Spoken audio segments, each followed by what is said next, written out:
How you doing? I'm coming back at y'all with another tutorial today. About time, I know. So today I'm going to do a contouring and highlighting video.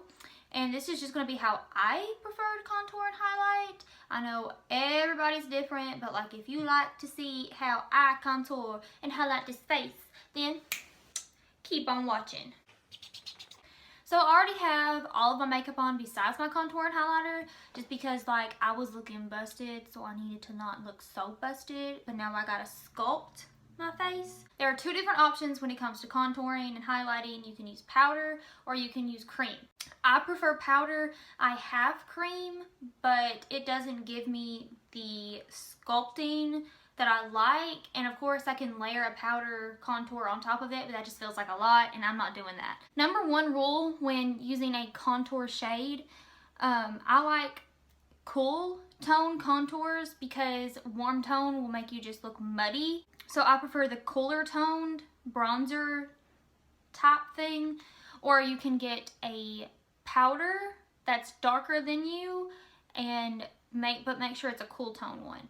And if you have a hard time distinguishing between cool and warm tones, warm kind of has like a yellow orange tone, and cool kind of will have like a gray, blue, purple, weird, whatever. But I'm not saying go super dark. I would only suggest going like tops 4 shades darker than what you are. You can do more if you know how to blend it right and you don't put on so much. Shadows are gray. So what you're doing with contouring is you're creating a shadow to make it look like wherever is hidden, or like pushed more down, or like smaller. So it's creating shadows. So it needs to be a cool tone because shadows are cool tone. Do you see what I'm saying? If you use a bronze, it's not gonna like sink in or whatever. It's gonna like it's just going to bronze up your face. Of course, bronzers have their place on your face. I always like to take a bronzer around my face, like very lightly, and then I go in with a contour shade. That's fine. I'm saying like for contouring, it needs to be kind of a cool tone contour.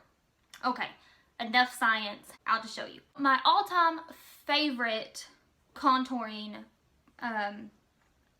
product is in the NYX Go-To palette.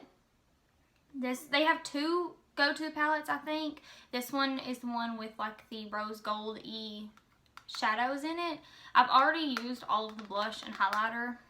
The highlighter is really good for like a subtle glow, but I don't know who she is. I don't know no subtle glow around here because I like to shine. I like Jesus to be able to see me from the heavens, and I want him to say, "Yes, queen." What I like to do is take a little fluffy brush like this, and I will go into my contour shade here.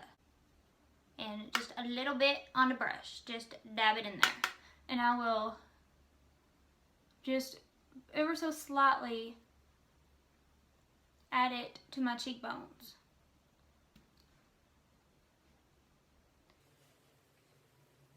I like to do like a little slight color at first. It kind of makes blending a little bit easier. And then I like to go on the tops of my forehead because your girl got a big forehead. But it's okay because Rihanna has a big forehead too, and she rocks it, okay? If she can do it, I can do it. She just got a lot of money and I don't. But I also like to just like whoop, doop, doop, doop, doop, on the chin a little bit. Not too much because then it makes you look like you don't match, you know? Just a little hint of something, you know? Next, I will take my angled contouring brush. And this is where I'm actually going to carve my structures or whatever. You're not going to know who I am in a minute. So your cheekbone, you find it, right? There's like a little divot right here. I like to take mine a little bit higher than like how it naturally is, just because I feel like my face is kind of chubby and like I have like a weird, I just like to make it higher. I like to make my cheekbones higher. So where my cheekbone is, I'll fill under it, and then I'll go like right on the edge. Like here's where my bone ends, like I can press in there. I have to go right on top of the edge. And just bring it down. Blend upwards. Never blend down because that's how you look muddy. I don't like blend, I go back and forth and then I push up. back and forth, up, back and forth, up. Look at that cheekbone. Who is she? Boom. Ooh, Kim Kardashian, I'm coming for you. Then I'll take that same brush and I'll pinch it and I'll just dab it on my nose. Now, I'm only doing my nose because I feel like my nose kind of gets lost in my face after I do my makeup. I don't necessarily hate, or I don't necessarily want it to look smaller. I just don't want it to get blended into everything because it's a really dominant facial structure, so I think it shouldn't blend into your face. I think it should kind of stand out. But if you think your nose is too wide, when you do this, you want to bring it more in, like closer together, like the dark, bring it in and make that line in between smaller, and then come the tip and always kind of like blend it up into like your brow bone, because that will make it look more natural and more like a shadow. See, my nose just stands out so much better now. And now I'm going to take some and just kind of, I'm going to start on my forehead and scoop back into my hairline. Like I said, I think my forehead is really big, so I'm just kind of trying to create some shadows to make it not look so big. Just blend it into my hairline. And then I'll take a little more just right here on the chin. And that just kind of balances everything out. Of course, if you don't like your chin, like if you think it comes out too far, you can put the dark shadow here and it makes it kind of sink into your face. But if you think it's too like short and not defined enough, you can like do like little things like this and it'll make your jawline look longer. So now I'm going to apply blush, and blush is something that I go very sparingly with. I don't think bright blush colors look good on me, but I use the Becca blush in shade Flower Child, and it's a really subtle pink color. It's really pretty, and I'll just take that fluffy brush that I use to bronze up my face, barely anything, tap off the excess, and then I start on my, like, not here, go a little bit like more high point, and then I push back. It just kind of blends my contour some more, so it's not just like contour, it's like contour, blush, and then highlighter. And now it's for most people's favorite part, it's the highlighter. So I like Jeffree Star Skin Frost highlighters.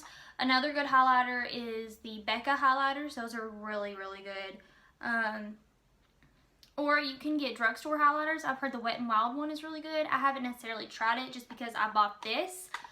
I bought this a year ago, and I use it every single day, and that's how much I've used of it.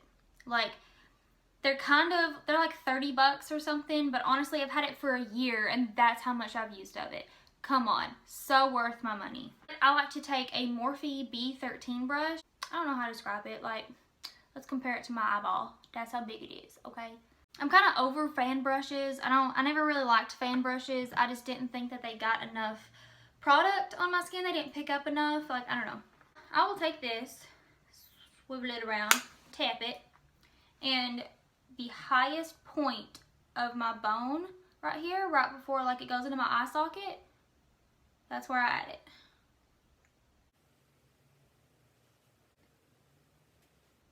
This makes your cheekbones look so much higher. If you already kind of have high cheekbones, then you can do it like more on like right here. But I like to go right before it gets where my eye socket is. And I'll put it right here, and then I kind of drag it up. Here, and then drag it up. And then now, I take a little bit more, just a little bit, and I'll dust it right here. Of course, this part is completely optional. I just recently started doing this because I have oily skin, so making my face look shiny kind of like, it gives me like anxiety. But now that I've kind of gotten the hang of making my foundation and my powder stay matte, I like being able to choose where my face looks dewy instead of just like wearing my makeup for 2 hours and then like it's just oil, you know. I'll take this tiniest bit and I'll drag it up here. I don't like to go the middle of the forehead because that actually makes me look greasy. I like to do like my points where my eyebrow kind of arches a little bit. Just very little though. I don't like to do a whole lot. And then I will take my finger, a clean finger, and I'll run it through the highlighter. And this is how I do my nose because I don't like to do my nose with a brush because I don't, like it's just too much to put in the fate of a brush. I will, like the little line here, I'll take it and just drag it down. Like the bridge of my nose. You're supposed to highlight the bridge of your nose and the tip of your nose. Whether you use a brush or your finger, that's up to you. And then a bloop, put it on the tip. Just the tip. This is how I want to say the Instagram baddies or whatever get like such a blinding glow from a highlighter. If you notice you have a highlighter that a makeup artist has and they're posting pictures and it's a lot more blinding than when you use it, try this. I like to take my setting spray and I will completely set my face. So let's do that together. And quickly before it dries, I will take my brush with the highlighter and I will apply it to my cheekbones. I've already had my lipstick on. I'll highlight right here. And another little trick is be very careful where you put your highlighter because for me, I have oily skin, so my follicles or my pores are large. And where I put my highlighter, especially right here and on the tip of my nose, it can kind of make them look bigger or make them look more prominent in my face than they already do. So I would just be mindful of that. If you don't mind that, then girl, highlight away. But if that's something that bothers you or scares you, you don't have to put it on the tip of your nose. You can just put it like a little bit on the bridge. Just try not to get it like where your pores are. But some people who have like dry skin or something, who their follicles, pores, whatever are smaller, then it doesn't really like do a whole lot. But I will warn you, if you put highlighter like too far down this way, it will make your pores look big. That's how I contour and that's how I highlight my face. And I mean, there's really not a whole lot to it. It's simple once you get the hang of it. Hope you liked it. Hope my cheekbones look snatched. And thank you so much for taking the time out of your day to watch my video, because you could be watching like more informative people and people who actually know what they're doing, but you're watching me. So I thank you for that. So as always, feel beautiful, feel fierce, and mind your business.